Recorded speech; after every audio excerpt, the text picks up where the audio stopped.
and gentlemen, welcome back to A Hoops The Journey, a unique episode as it's just going to be me today chopping it up with you. I've reached out on Instagram, asked some people for their thoughts, opinions, and anything that we want to chop it up about. Busy time right now with summer hitting and trying to organize some interviews. So I had a few things lined up the last couple of weeks. They fell through. It is what it is, but still going to do our best to keep this as a bi-weekly show for you. So let's get right into it. I'm currently sitting upstairs in the third level of our townhouse.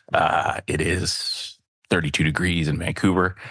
And tomorrow morning I fly out to Las Vegas where it is, yesterday they broke a record for 48.9 degrees, I believe it was. So I guess the question should be, is it even worth it to go to the pool? We have plans to get a cabana.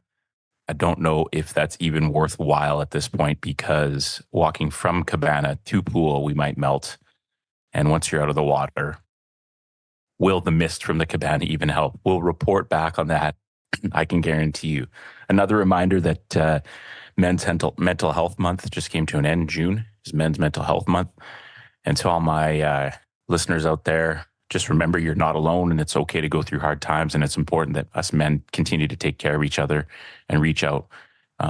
It's something we're not very good at. We like to have surface level conversations and relationships, which is okay.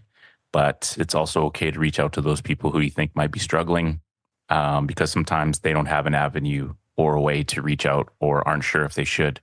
So just check in on the homies. That's all we can ask. Yeah, we went back last week. I posted on the Instagram and we've got a few random questions, a little bit all over the place here. I also just posted saying that we're about to record. So after I answer these questions, I will go and see if anybody else has asked a question. All right. So thank you to those people that did.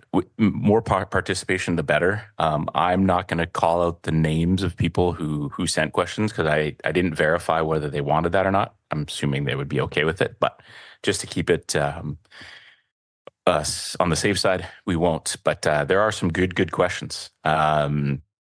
Let's kick it off right away with, I posted that going to the game. I'm excited to see some former guests. Hoping Mr. Mike Bartlett, wink, wink, nudge, nudge, will be able to, get us into a practice or something. But overall, it should be fun. And someone asked, who do I have in the game? And I think this game might go a couple ways. I definitely think Team USA wants to come out, especially with how the last summer went. I think they want to come out and make a bit of a statement, right? Canada gaining some momentum last summer, kind of putting themselves back on the international map, talented team, SGA with an amazing NBA season, Jamal Murray playing this year, so many things. So I think they want to come out and they want to sort of set the tone. Now, with the Olympics being 2.5-ish weeks away, how much time are these guys going to play? I don't know. But when you look at their roster, it doesn't really matter who they have on the floor. I think they're going to play hard and I think they're going to come ready. And I think Canada knows that. And I think, to be honest, if I'm Team USA, there's probably a little bit of nerve and just wonder how it's all going to come together. I do think that roster, as weird as it is to say, has some holes or can be beat. So with those things, you always wonder how they're going to click, if it's going to go okay. We know that the rest of the world is caught up. So my hope, obviously, I'm going to attend the game, and this will come out on Friday after the game, but my hope is that it is a competitive game and both teams do come out because it's really it's go time from here on out. So I was noticing on social media that Team USA just got together like 2-3 days ago, I believe. Today is Monday. So they've only been going for a couple days. I know our guys have been grinding for a couple weeks now. Also, shout out to Canada Basketball for bringing back all the former teams that made it to the Olympics. What an amazing thing that they chose to do there. Couple buddies that were on that team, Andrew Mavis, Eric Heinrichsen, had the opportunity to go. They were thrilled. They had such a great time connecting with Johnny Lee and others from their year. But a super fantastic thing to do and a great way to connect the really old, the old, and the sort of old with the young. So well done, Canada Basketball. So I think it's going to be a competitive game, and I hope it is. But I also wouldn't be surprised if it's one of those, it was a competitive half, and then both teams sort of, feel each other out, pause, as they say on Club 520. If they just feel each other out and sort of look and see, okay, how are we going to play it from here? So we'll see. These games are sometimes, you never know how they're going to go. Should be a fun couple of days, though. Hoping to connect with some people. People have reached out. Lots of people said they're going to be down there. So overall, it'll be good. And 48 degree is not big boy weather. So I got my SPF 40, and I think I'll be spending a lot of time in the AC. Also, probably tomorrow night, Tuesday, we're going to try to get together and watch Canada shock the world and beat Argentina in footy. Another Canadian streamed question. Question number 2 here we have is how Canada got the group of death predictions for the Olympic Games. Obviously, I think it's America's to lose, but I think we have a really good opportunity to medal and even make the final. And no bias at all. And when not gonna lie, when I saw the pool come out to a message, a few people, I was like, oh man, this is rough. And, with chatting with other people, some people that are involved with Canada basketball, Flex, and some people not, but just, talking about it a little bit more. And listen, we got to play Greece, basically just beat Giannis. We have enough guys that we can throw at Giannis, and we should be in control of that game, I think. This is not really my thing. I don't really like to overanalyze games that I'm not playing or coaching in. But I think Greece is definitely a winnable game. I think you take Giannis out, we have way more talent. We have guys that we can throw at him, and I think we can handle that. But the other 2 games will be interesting. But when you think about it, Spain probably the weakest they've been in a long time, if I'm not mistaken. They probably have, it's been the hardest qualify for them way to qualify. And I think that, the Gasol days are over, and no more Rubio, nobody else. So I think that those teams from Spain have kind of passed and moved on, and they're sort of almost in like a quote unquote rebuild, if that's the right term, right? I think that we have enough talent. I think that we have enough guys, and I think it's one thing that Michael Barla really touched on is to not be in fear, like to be excited about our future, and to not carry this sort of Canadian attitude of like, are we good enough? We are good enough, and we need to believe that. All right. A healthy Jamal Murray is a top guard in the NBA. SGA is going to be an MVP, and in my unbiased opinion, probably should have been closer to it this year, but is one of the top 5 players in the NBA. What more do you want? But then look at the rest of our roster. So I think Spain's a winnable game too, and so is Australia. So I don't know. You got to win. You got to finish top 2. I wouldn't be surprised if 3 teams from our pool advance as well. So I think as Canadians, we've got to find a way to just think positively, shake off that sort of like, oh my goodness, because if you're Australia, Greece, and Spain, what are you thinking? Right? They're scared to play us now. There's no way they aren't. The world has seen it, and so I think that's been the biggest shift. Is we're not like the last team in that pool being like, oh, look at all these hard teams to play. We're right there. And I think it's going to go okay. I think I can see us finishing top 2 for sure. So yeah, that's my take on that. I predictions for the Olympics, who friggin' knows? But I do think it's USA's to lose. But if you can survive the pool and see what happens, anything can happen. And I think Canada has high hopes for themselves on the men's sides for sure, and on the women. I think both groups are probably in quiet in their closed rooms meetings are talking about medaling, possibly, and that being the goal. So we shall see. If you're a basketball player out there in the Lower Mainland or BC in general, and you're looking for somewhere to play, We have a proud sponsor, and that is PGC Hoops. You can find them at pgchoops.ca. And the thing that makes them unique and that we're proud to sponsor them and them be a sponsor of us is it's a true nonprofit basketball organization. Found in the east side of Vancouver, the mission is cost-effective elite basketball for all. Find the website, take a look, register your kids, register yourself, look for the programs. And if you have any questions, reach out to me and we can contact you with the right people. This is a good program for the right reasons. We appreciate you, PGC Basketball.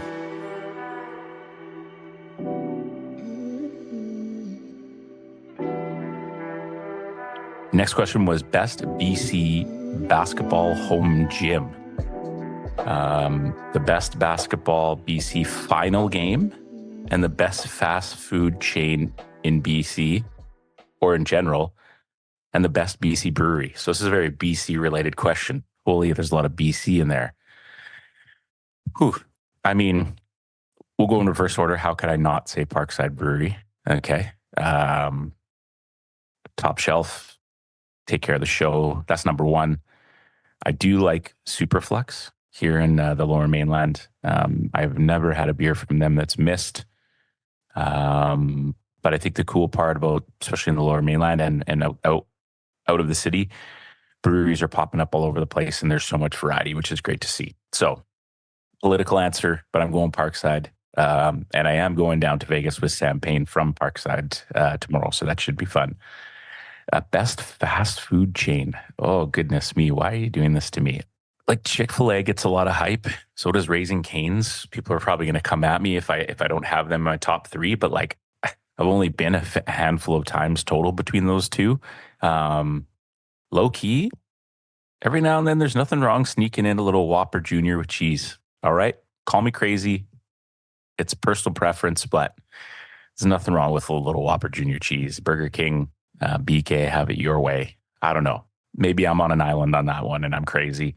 Across the street from our school, we do have Popeyes, a guy that I work with. We joke about, and I'm not doing it because I wouldn't survive the day. He's younger than me. We talk about doing the gauntlet. We have A&W, Popeyes, and Pizza. So one day doing, A&W for breakfast, Popeyes for lunch, and Pizza for dinner, and see how that goes. We kind of laugh about that, but I don't know. Best fast food is tough. Very personal preference there. Popeyes is solid as well. The best BC final game. Whew. I think we'd have to leave that in the comments for people. I was trying to rack my brain around one of the better games. I've got to say the year Emerson Murray and the Scrubs played each other, Vancouver College and Saints, just because that was, of my recollection, it was like a last second shot to win the provincial title, right? Emerson hitting that pump fake, gets the defender to fly by and hits the little baseline jumper. I think is one of the better ones for sure, just because of the drama towards the end. But I'd like some people to comment and let us know what they think, because I can't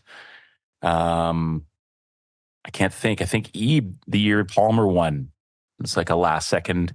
No bias, the year Terry Fox beat Walnut Grove at the Langley Event Center as well was a good one. That one came down to sort of a last second jump shot. So any game like that, I think, is the most dramatic for a final. And then the best BC home gym. Now, this is going to be hard to not go on like an old man rant here, but have we lost the connection of fans coming out to games? I don't know. I don't know if the kids, are as invested or interested in coming out anymore. I know that when I first started at STM, that gym was awesome. You could have 70 people in there and it would seem like 500. And everybody's going to have probably a biased opinion here. The old Richmond High was a great gym to play in, obviously just because the crowds were so good.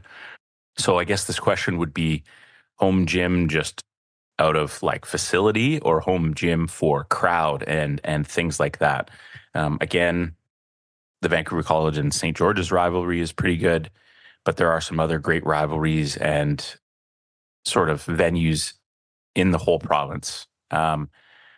So again, I'll probably get put on blast for missing someone or whatever, but if anybody wants the opportunity, I think to show up to the BC finals and you get the opportunity to see a games 4 levels with about 6,000 people, and it's quite a fantastic thing. So there we go. One of the questions was, I want to hear your opinion on the recent U17 championships. I can't say much because I just sort of saw the scores. I didn't get a chance to see any of the games, but I did see that USA pretty much stomped everyone by, 60 plus. So anytime you're winning by that much, you're kind of at an elite level, which I think at the U17 level isn't that much of a concern. I think so much can happen in the next 3 to 5 years for these kids in terms of their development, their size, their skill. Some of them are still growing. Maybe that's their first opportunity on the international stage, whatever it is. But obviously, USA has a pretty talented pool there. So I really couldn't speak too much about that. Whatever you're doing right now, listening at work, rolling in your whip, going for a walk, whatever it is, hang on for a sec. You like jerseys? You like stance socks? You like throwback? You like shoes? You like anything related to basketball? Hit up ATOB Ball. And if you're not able to be there in store at Langley Event Center, check them out on the web. And I guarantee you'll find something you like. Give us a mention and you'll never know. Shout out to our boy Jeff. ATOB Ball for life. Last question we have, till I go check the DMs, is what should be the main focus for a young athlete, club or high school ball? Whew. Good question. Very, very good question. And I think we can sort of take this in many directions if we wanted. And there's a lot to unpack here. I think the biggest thing is they both can help you, I think, if they're both done correctly. If you have a high school coach who is working hard to make you a better player and have your team be successful, I think the high school experience is amazing because it's unique in the sense of you are with people every single day, not just on the court, but they're in your classes.